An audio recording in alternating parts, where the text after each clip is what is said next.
What's up, guys? On the fly and the final score with our Wednesday update. We didn't do an update yesterday, but it is what it is. I know some people out there waiting for us for our draft, mock draft, and I am actually working on that as we speak. I wish I'd have had it out sooner, but we had some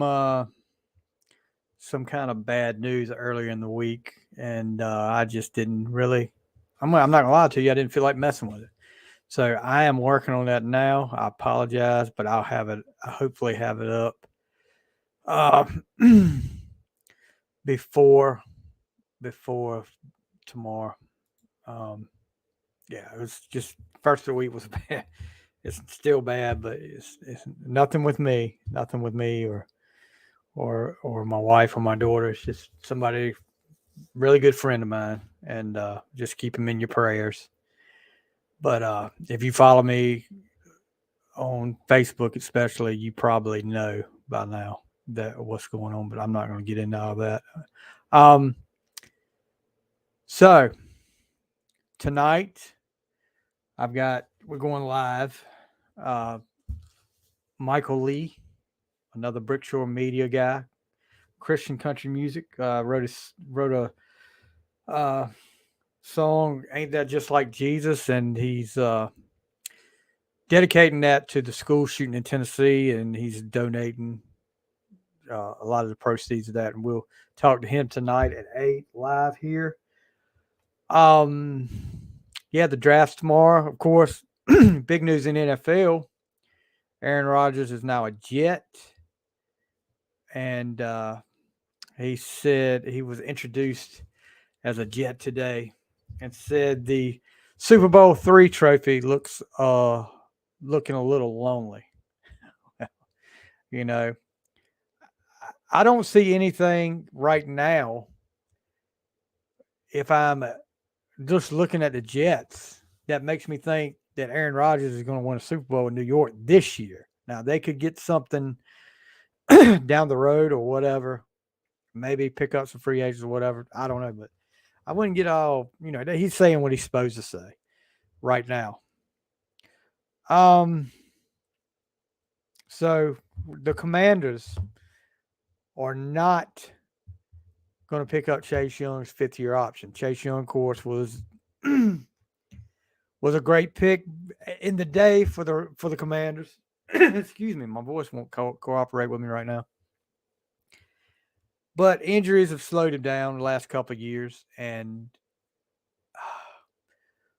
do I think it's a good move by the Commanders? I mean, injuries injuries can slow a guy down. I mean, look at Devin Bush in Pittsburgh. Um, but there's something about it. It's like I told me and Lynn, who is one of the Final Score family, Lynn Bryant, and he's a big Commanders fan, and he was talking about, yeah, it's probably for the best. It's not. He doesn't. They made the right move. Is pretty much what he said. I said, well, I will tell you this: if if he wants to do a discounted price, I'd take him in Pittsburgh. So maybe that's what Washington's hoping he will do. I don't know if that's the case or not, if he'll do that. But, he probably wants to get what he can with this second contract because with the injuries and everything, he's got to make his living off that. So, draft tomorrow. I'm pumped. I will be going on officially on the Sports Objective. Those guys over there want me on the podcast. Want me to. I've been wanting to come on for a while. Back on. I was on there about 3 years ago. I'll be on there tomorrow night. That's going to be at 7:00, and then I'll be on there for about an hour. And you see my daughter's running updates on my Xbox in the background. Then I will be doing a watch along. This has been a long week. My boss lady's been on vacation. I've been at work every day. I've left early a few days, but I've been at work every day. So I'm a little tired. So hopefully I'll make at least 1 hour tomorrow night with that. But yeah, that's my plan, is to do a watch along at 8 o'clock tomorrow night. You'll see right here when you come in. We got some people in here right now, and so hopefully you guys will come in tomorrow night, chime in on who you think the Panthers. We'll get, it'll take 20 minutes for the first pick, so we'll have a ball with it. Maybe I'll hopefully make this a tradition, and yeah. So tomorrow night, be here, like Mr. T say, be there. So we'll do that. Hopefully you guys will come in, and like I said, I'm working on this mock draft, editing in this mock draft right now too. On the music front, is Aerosmith about to call it quits? About to call it a day? Did you guys see all this stuff? All these venues across the United States, the Aerosmith logo has been appearing with the words "Peace Out" in it.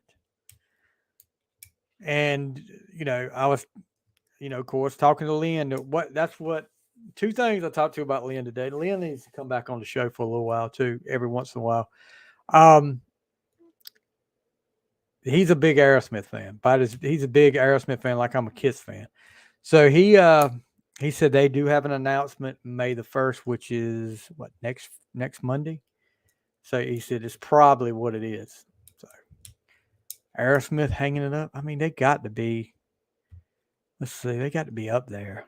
And I mean, Steven Tyler, over the years has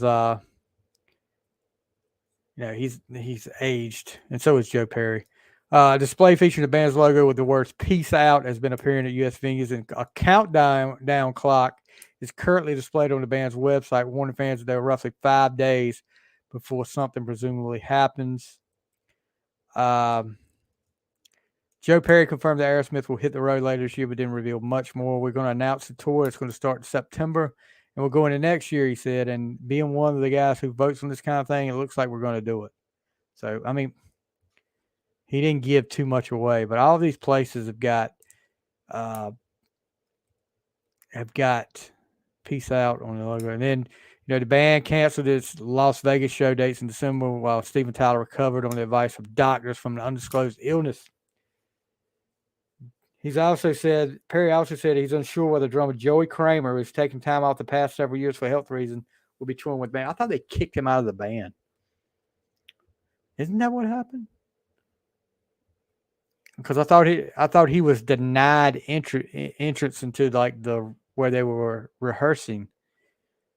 I could have swore I saw that. Lynn Bryant will have to keep me, but I could have swore Joey Kramer was out. He wasn't allowed to go into rehearsals one time. Maybe they've got everything back together. I don't know. Other news, what else is going on? Friday is a new release day. I don't know what comes out this Friday. Let me see. I still have not listened to Metallica's new album. Oh, here's something. Kiss, Creatures of the Night sing. What's this?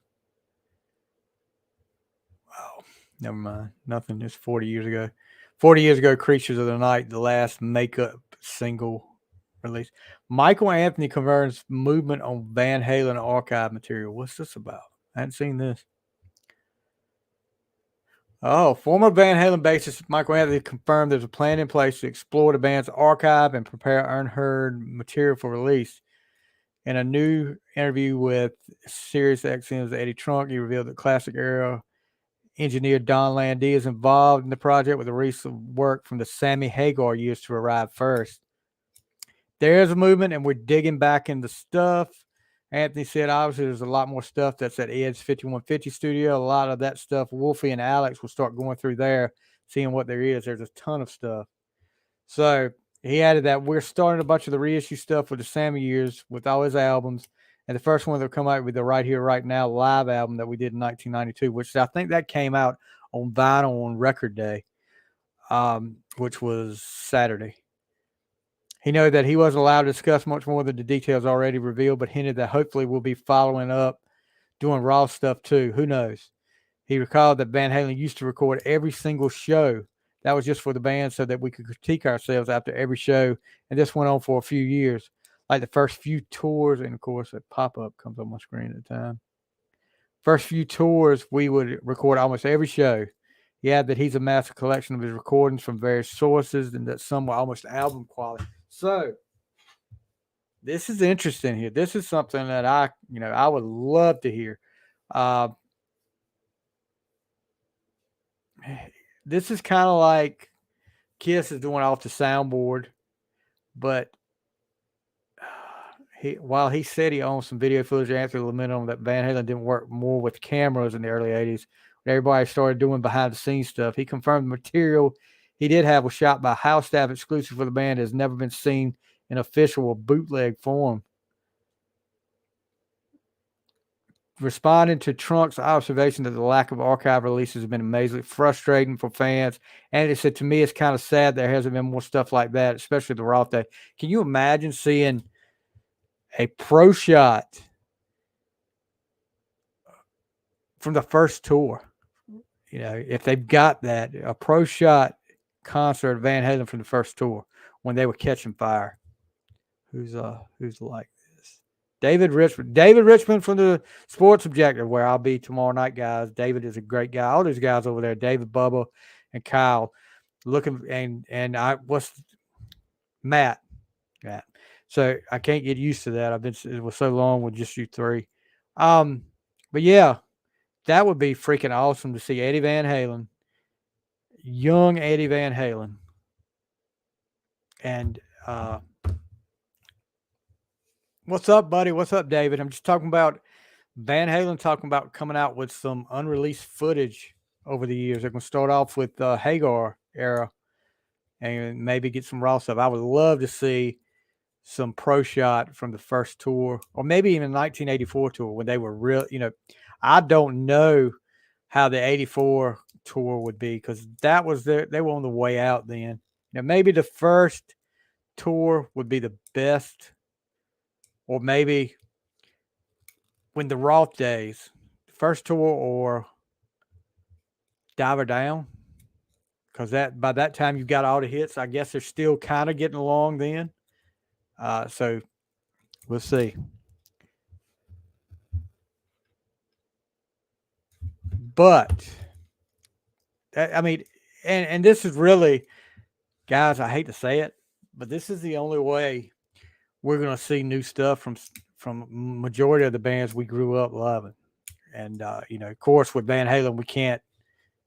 With the Eddie Van Halen gone, we can't see any new things. This will be freaking awesome to see Eddie Van Halen too, because you look on YouTube, you really don't see footage from Van Halen back in the day. You see some Hagar stuff and up from Hagar to it, but you really don't see a lot of live footage that's good quality stuff from the David Lee Roth era.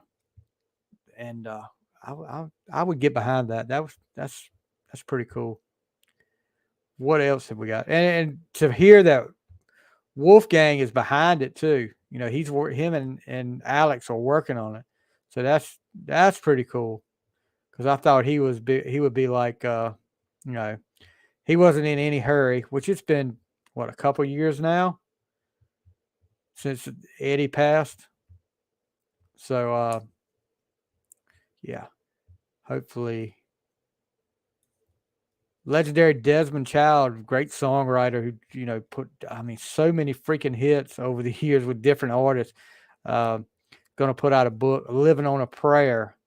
But of course, he wrote "Living on a Prayer" with Bon Jovi, and he's jump started so many artists' career with his songwriting, and he was an artist too as well. He had a band, I forgot what they called him, something Rouge, but he worked with Kiss. One of Kiss's biggest hits, "I Was Made for Loving You." He helped write that, and a lot of others.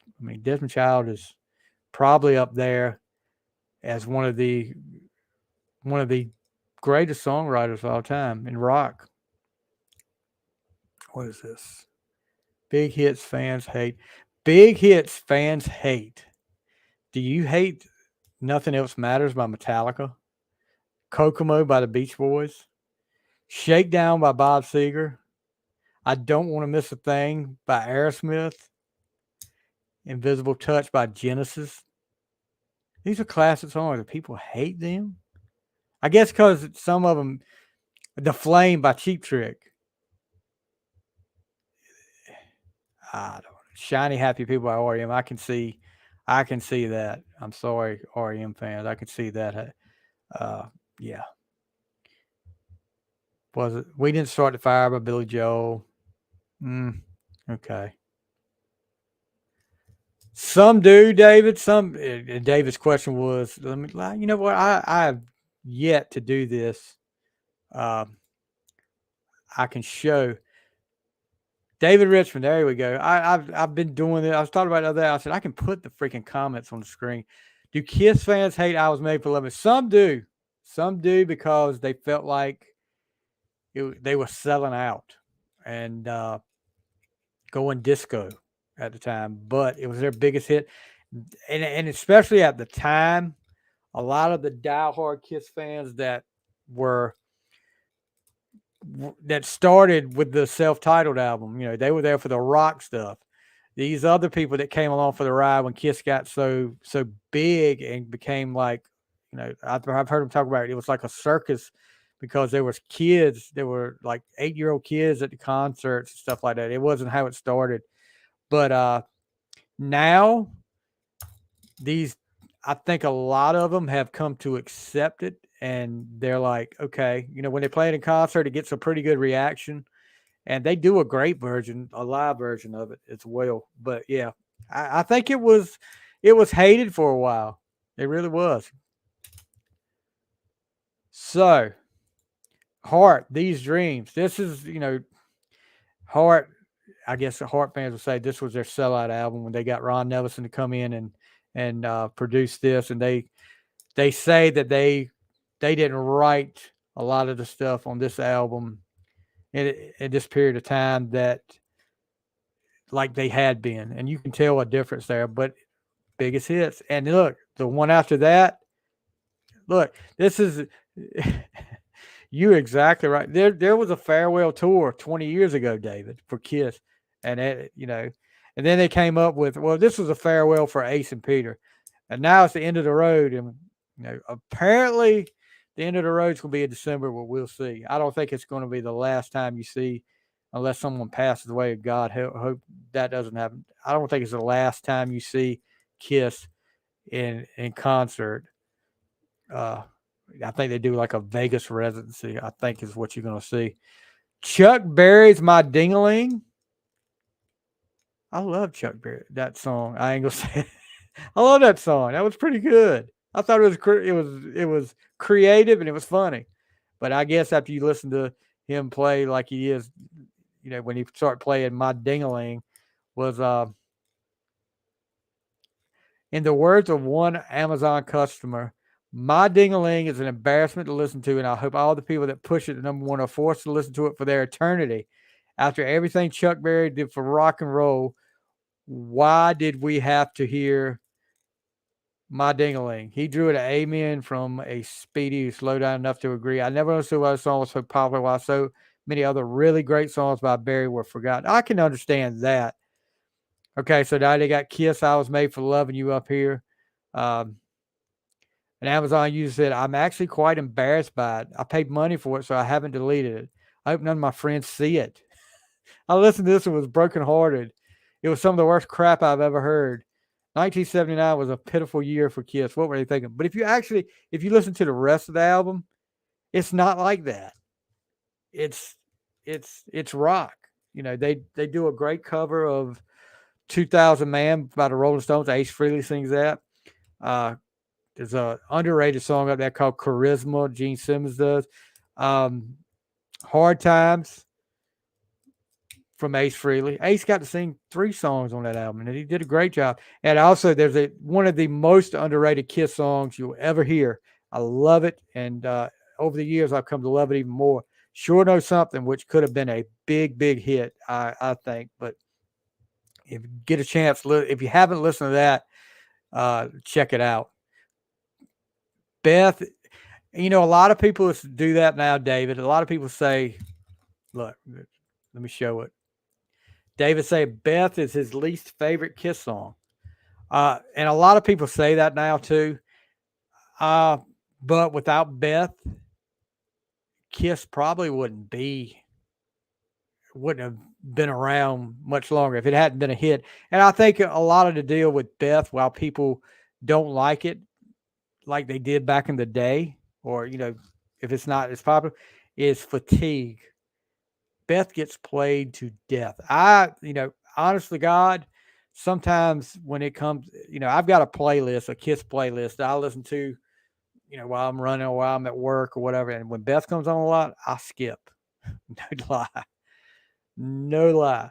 So yeah, I think a lot of that's fatigue. Every once in a while, if I'm in a mood for it, I can listen to it, but it's just not something I have to listen to all the time like it used to be.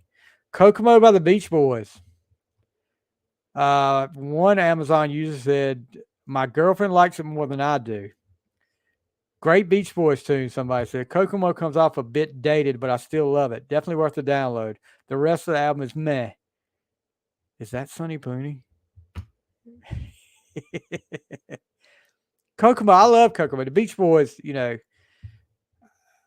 I've started to appreciate the Beach Boys more and more over the years.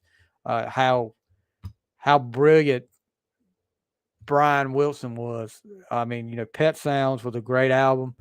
But if you want to hear something, a Beach Boys song that is better than the original version to me, the Stars and Stripes Beach Boys tribute album. Timothy B. Smith from the Eagles sings Caroline No. And talk about a perfect fit for a song. And he could, I really love that. So I could listen to that. I don't get fatigue over that one. But he does. Timothy Smith has just a killer voice. I love the Eagles. Bob Seger, Shakedown. I was never a big fan. Of course, that was off Beverly Hills 2 soundtrack. It was okay, but I was never a big fan of that like I was some of Seger's other songs. Night Moves, Against the Wind, Aerosmith, I don't want to miss a thing. Diane Warren, another great songwriter, does this for the Armageddon soundtrack. Somebody says Aerosmith should not be recording Diane Warren songs for Bruce Willis space movies. They should be challenging Ted Nugent and Deep Purple to see who headlines the next all-day hard rock jam fest in the desert. Which desert? Any desert. So yeah, but I didn't mind that song. That was Aerosmith adapting to the times. And Steven Tyler's daughter was in the movie too, so he had to take that. But let's see. Here's some of the comments on that one. Just a great song when you need that real love. And then former American Idol contestant Caleb Johnson told People, I hate that song. I'm always going to love the song, but never listen to it again, wrote a YouTube user. Worst Eagle, David, dude, I don't know. This is a good question here. Let me show this up here. Worst Eagle song. Over the years, I've started, and I haven't listened to every Eagles album from start to finish yet, but that's a good question because, I just listened to Long Road Out of Eden, which was I think that was a double album that came out, and it had to be 10 years ago at least, maybe longer. Time flies the older you get, so it's probably, but it might be something off that album. See my daughter peek in here. It might be something off that album, but I don't know. Because I hadn't really paid a lot of, and I'm sure she's filming me right now. See, my daughter is her and her friend like to have a ball. They need to if you want to get in here, y'all go ahead and get in here live and make some comments. But yeah, it may be something off Long Road out of Eden. Oh man. Oh wow. I love that song.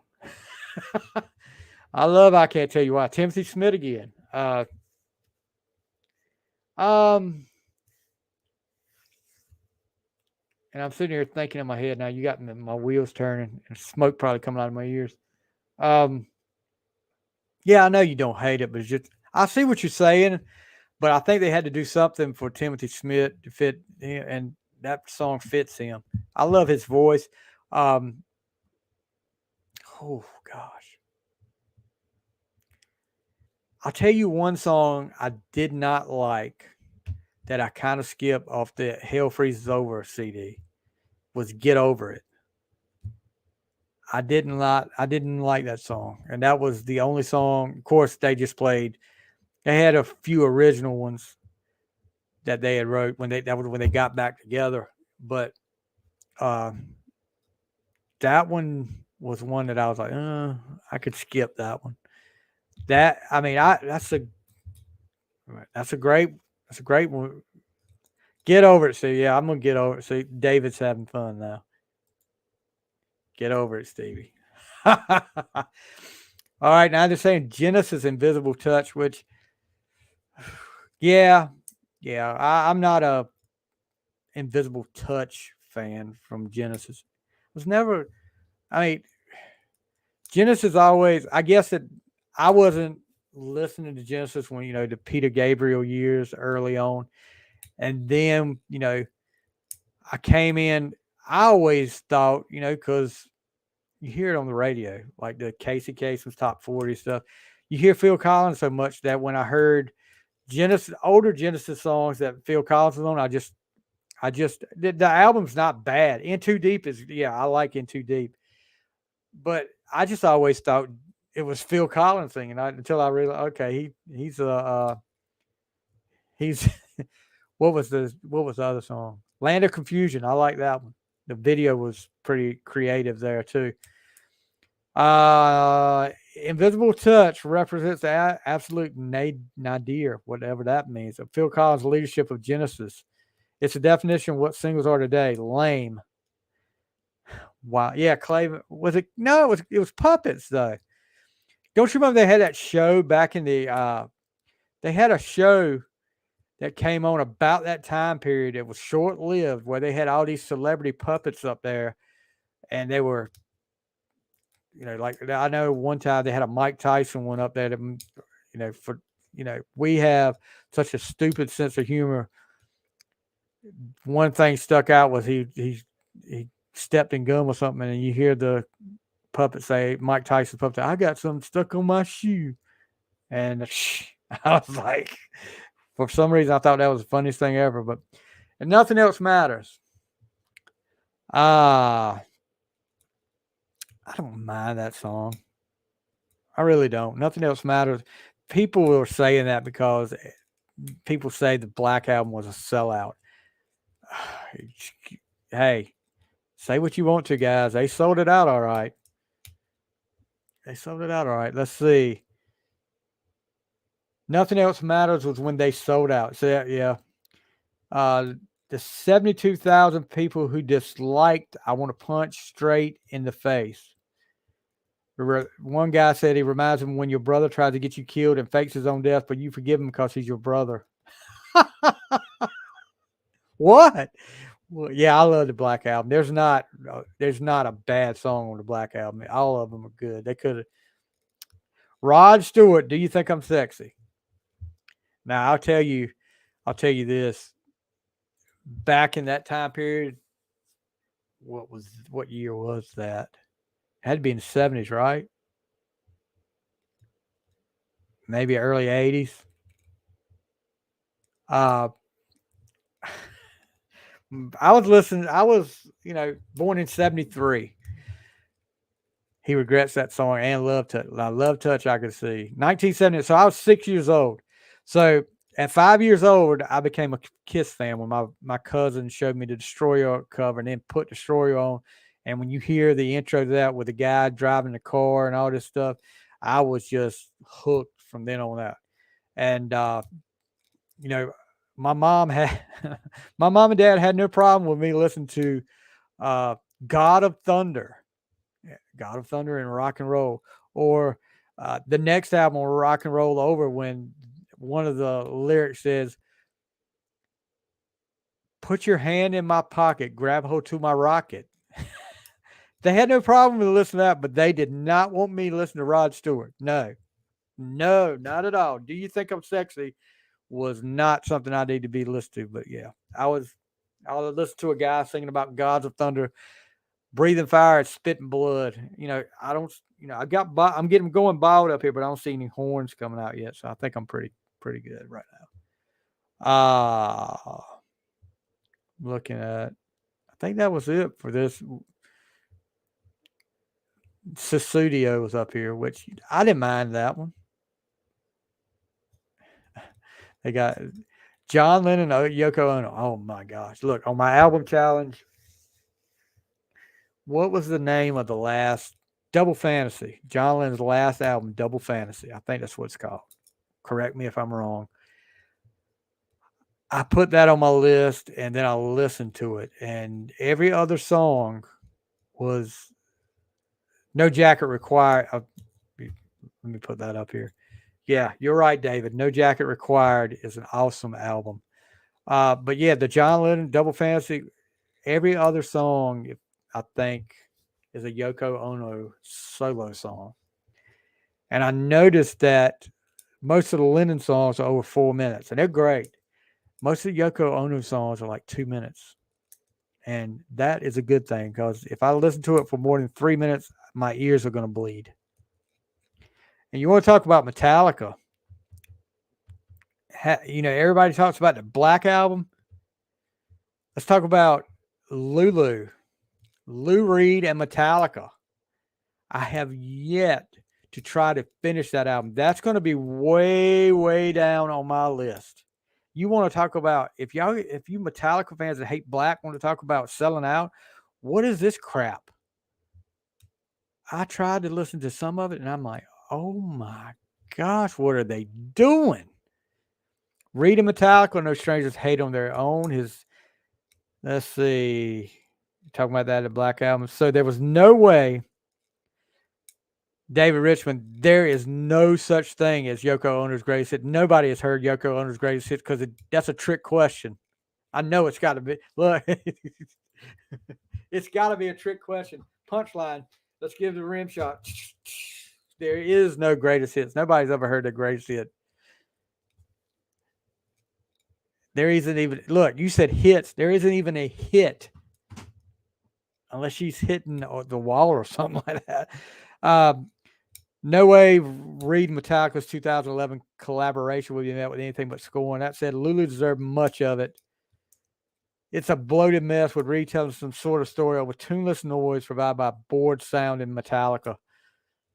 Joan Rivers come up with that joke. Yeah, that's an old one, but I was getting ready to say there is no way. Okay, I don't get this. We built this city by Starship.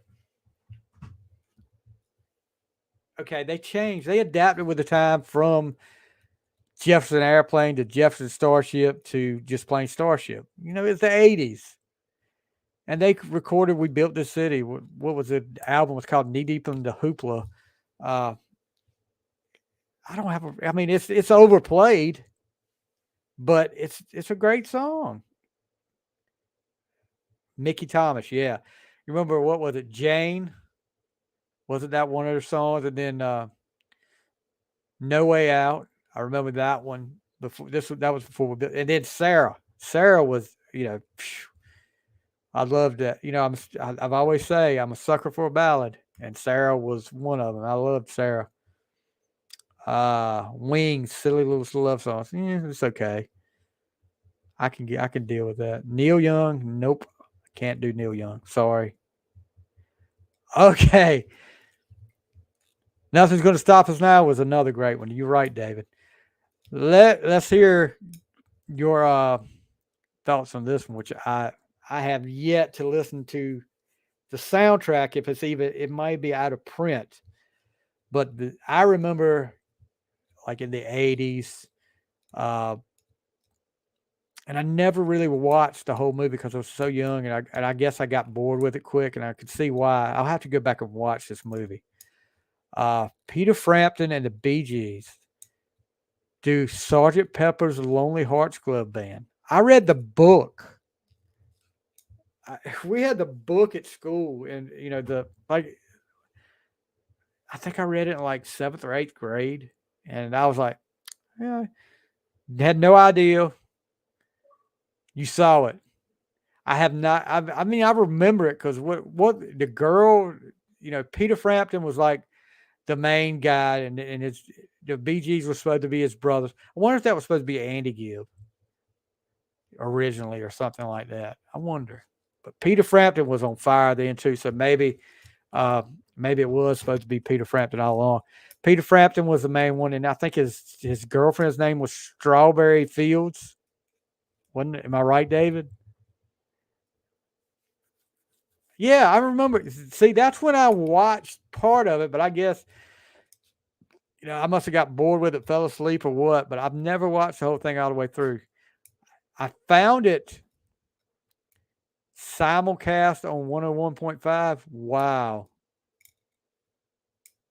Yeah, I mean, a lot of people don't know Aerosmith was in it. Aerosmith played like the evil band. Alice Cooper was in it. Earth, Wind, and Fire was in it. And Sergeant Pepper was like a statue or something. Something like he was a statue. And at the end, he came and saved Yeah, it was a big deal back in the day. I've read up on it. It was a big deal back in the day because you had two of the biggest artists at the time. The Bee Gees, they were on fire back then. And then Peter Frampton was like the heartthrob. He had done Frampton Comes Alive, and he had done what was that? I'm in You, which was a big hit for him. So that was that's what we need to do, David. I need to bring you on.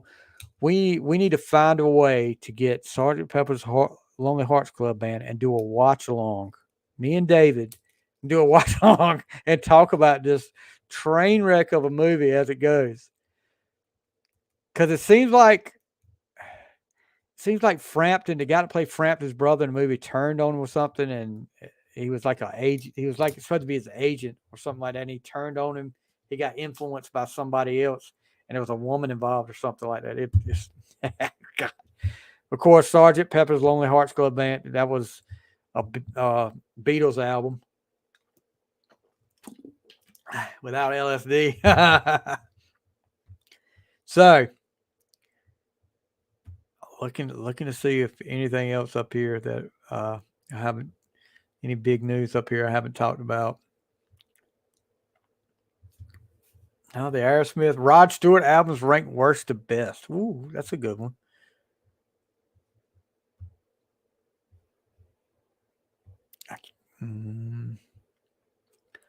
Little Feat. I'm not a Little Feat fan. I haven't really got into Little Feat.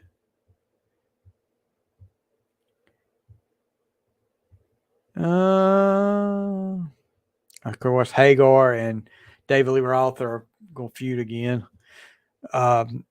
Sammy Hagar claims their co-headlining tour earned Diamond Dave a massive pay increase. I remember when they went on that tour. I knew that was going to be a train wreck. So now, before I go, remind you guys tonight, 8:00, Michael Lee had a great interview last night with Flint Adams, who is I was there in August 2002 at Walnut Creek. Really? Flint Adams was, what do you call him? Soulful Christian artist. Just a great guy. I mean, I had a blast with Flint. and he's going to be back on. We're going to do an episode later on with a top 10 Vince Gill. Who are we talking about? Did you? Oh, Hagar and I'm surprised they waited to go backstage, David. I am surprised they waited to go backstage to fight. I'm surprised somebody didn't come out there and slug the other one up right there on stage. I knew, the promoter saw dollar signs, but you had to know that that wasn't going to work.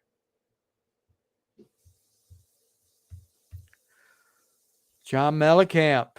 Hey, I know you're a big John Mellencamp fan, right?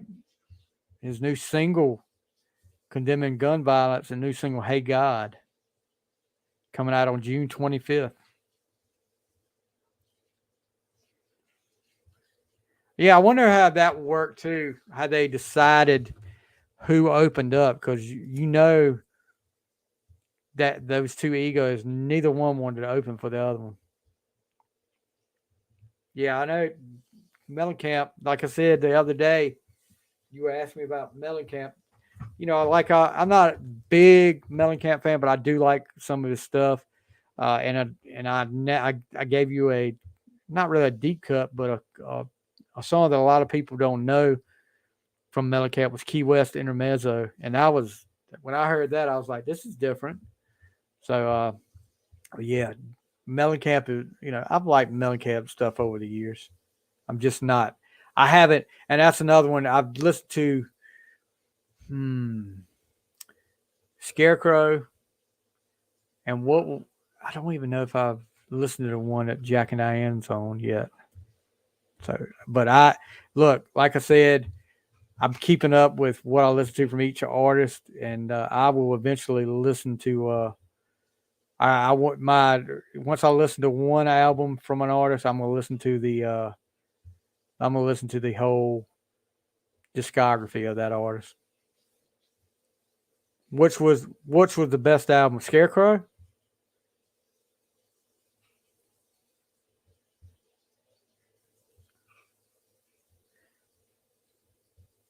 What was the deal with Dave?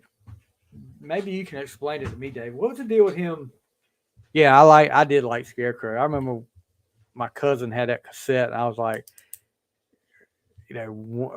he let me borrow it, and I did like it. What was the deal with him? He kept changing his name back and forth, like John Cougar Mellencamp, John Mellencamp, John Cougar. Which one? What was the deal with that? What the purpose of him doing all that was? David Coverdale says Whitesnake has never used backing tracks at a show. It's a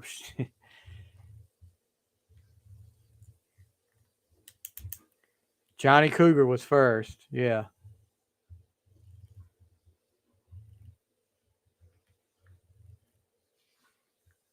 Ah, have John Cougar. Yeah, I don't. I mean, I don't.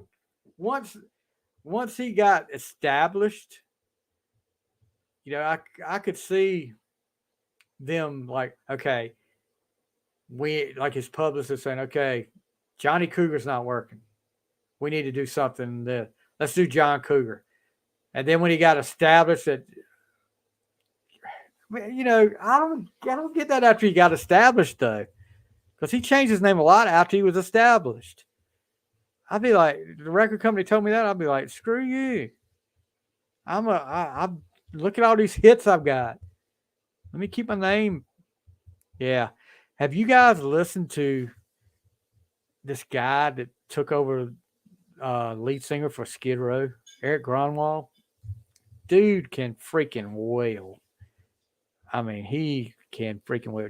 Their album, The Gang's All Here, that was a pretty good album. Skid Row's probably their best in a while. So I don't think you'll be hearing anybody talk about Sebastian Bach and Skid Row reuniting anytime soon. But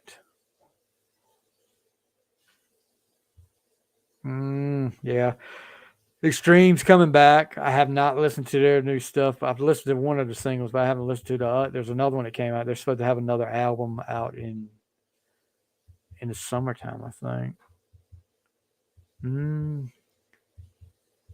Alter Bridge.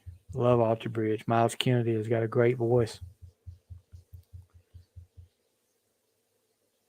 Nikki Six says Mick Mars is a little bit confused and being misled by representatives right now. I don't know. I think Mick's pretty straight ahead about what he wants to do. Yeah, Gary Sharon went with Van Halen, and I'm gonna tell you, I love Gary Sharon's voice, but sometimes and it's not his fault. Um, Without You on the Van Halen 3 album, the only album he was on, that was a great song. I like that song. But that album was not not Van Halen. The rest of it was not Van Halen to me. Uh, and Michael Anthony has said in the past they were after that album they were actually working on some good stuff with Sharon, and it just it never got the light of day. I guess because they were yeah, Eddie singing.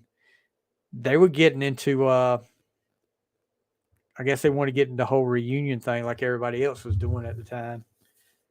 So, and that didn't work out too well at first.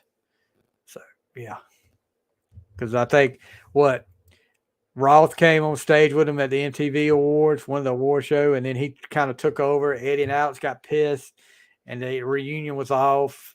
Then they got Sammy back, and then Sammy and them couldn't get along, and then all of a sudden David Lee Roth comes back. So it's a strange road they were on. So I don't see really anything up here that we haven't talked about. Like I said, guys, 2007 September, it was awesome. Van Halen with Roth, you went to see that.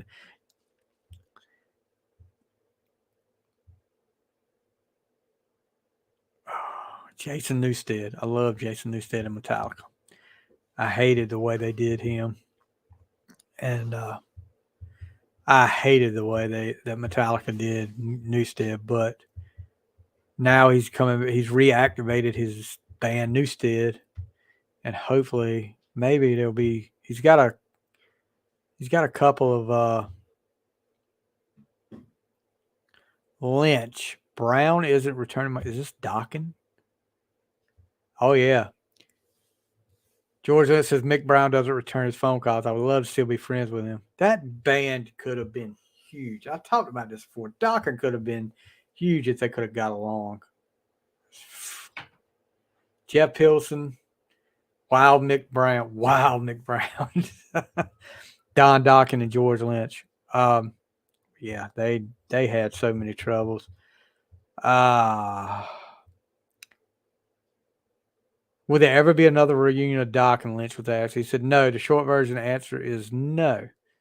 The reason is, for one, Mick has retired. He sold his drums, got rid of his drums. He doesn't play anymore. Maybe he goes to jams here and there. For his own mental and physical health, he's just kind of disconnected from the whole world, and he doesn't return our calls.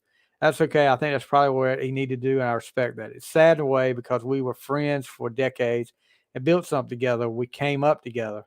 It was Mick and I before anybody else, before Jeff or Don. I would love to still be friends with him and maintain a relationship, but that's all right. Jeff Pilson, I mean, he's got so many projects. We talked about that before. I'm working on trying to get him for an interview. I don't know if I'll ever get it, but somebody gave me some information I need to check out, and I have gone through another avenue to try to get it, but I had no luck yet. So we'll see.